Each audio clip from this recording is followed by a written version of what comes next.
যে ছাত্ররা যে নতুন রাজনৈতিক দল গঠন করবে সেটা হতে হবে ছাত্র জনতার পালস বা হচ্ছে যে অনুযায়ী, ঠিক আছে।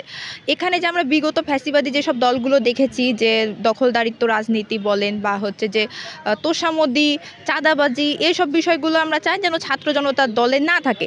এখন আমাদের তো ধরেন যে সবার মানে এটা খুব মানে আশা যে একটি হচ্ছে দল গঠন হবে, দেশে একটি সুষ্ঠু রাজনীতি আসবে। সুষ্ঠু রাজনীতির জন্য আমি মনে করি আমাদের যে সকল ছাত্ররা আসলে গণ অভ্যুত্থানে নিজের জীবন দিয়ে হচ্ছে একটি হচ্ছে রাষ্ট্র আনার চেষ্টা করেছে বা সুন্দর যে করার চেষ্টা করেছে, ফ্যাসিবাদ মুক্ত করেছে, তারা যখন সম্মিলিতভাবে একটি দল গঠন করবে বা সম্মিলিতভাবে ক্ষমতায় আসার চেষ্টা করবে, আমার তো মনে হয় না এখানে খারাপ কিছু আছে। কারণ যখন তারা আসছে তাদের কিন্তু ওই ত্যাগী সংগ্রামী ইতিহাস আছেই।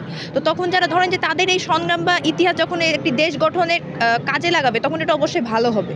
তো ছাত্রদের নতুন রাজনৈতিক দল গঠনকে আমি সাধুবাদ জানাই। ছাত্র জনতার অভ্যুত্থানে যে একটা অন্তর্বর্তী সরকার গঠন হলো, আমরা দেখেছি কি যে ছাত্ররা যারা আমার জুনিয়র যারা নেতৃত্ব দিয়েছিল বৈষম্যবিরোধী ছাত্র আন্দোলন নামে, এরা কিন্তু সেই টেকনাফ, তেঁতুলিয়া কিংবা রূপসা, পাতুরিয়া, সুনামগঞ্জ, সুন্দরবন তাদের প্রতিনিধি ছিল না। মানুষ একটা স্বতঃস্ফূর্ত অংশগ্রহণে দীর্ঘ স্বৈরাচারী ভয়াবহ ফ্যাসিস্টের কারণে মানুষ কিন্তু দীর্ঘদিন ধরে আন্দোলন সংগ্রাম করেছিল। তখন একটা প্ল্যাটফর্মের মাধ্যমে মানুষ কিন্তু লক্ষ লক্ষ ছাত্র জনতা এগিয়ে এসেছে। তার পরবর্তীতে ছাত্ররা ঐক্যবদ্ধ হয়েছে, তারা দেশের পক্ষে কথা বলবে, ভালো, খুবই ভালো একটা পজিটিভ দিক। কিন্তু ছাত্ররা যখন দল গঠন করতে যাচ্ছে এবং সরকারের থেকে দল গঠনের যে চেষ্টা করা হচ্ছে, এটা একটা মিশ্র প্রতিক্রিয়া। তারপরও কোনো দল যে কেউ গঠন করতে পারে, এবং ওই দলটা যদি দেশের জন্য, দেশের সার্বভৌমত্বের জন্য এবং বাংলাদেশকে একটা সুখী, সমৃদ্ধ, উন্নত দেশে পরিণত করার জন্য যদি কেউ দল গঠন করে, তাহলে অবশ্যই সেই দলকে স্বাগত জানাতেই হয়। বা প্রকৃত রাজনীতিকে, সুন্দর রাজনীতিকেতেও আমরা ওয়েলকাম করি, সর্বদাই করব।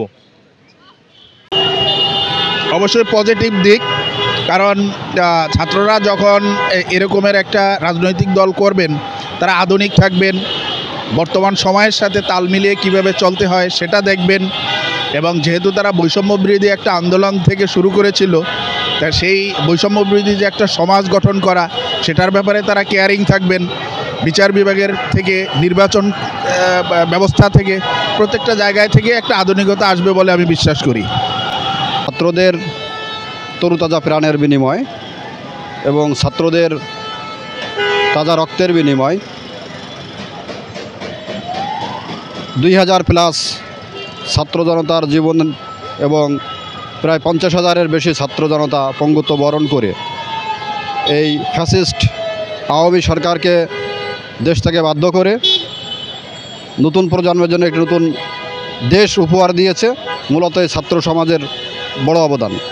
ছাত্র সমাজ যদি রাজনৈতিক দল গঠন করে, সেটা অবশ্যই আমরা সাধুবাদ জানাবো এবং এটা দেশের জন্য অবশ্যই মঙ্গল বয়ে নিয়ে আসবে।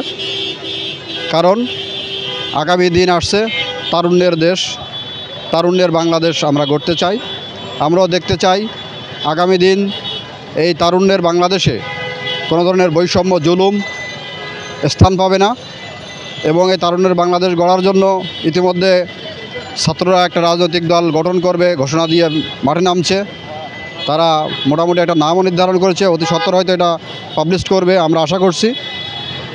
তো অল্প সময়ের মধ্যেই তারা দল গঠন করে তারুণ্যের রাজনীতি দেশে প্রতিষ্ঠিত করুক, আমরা এই আশা ব্যক্ত করছি এবং তাদের উত্তরোত্তর সফলতা কামনা করছি। ধন্যবাদ।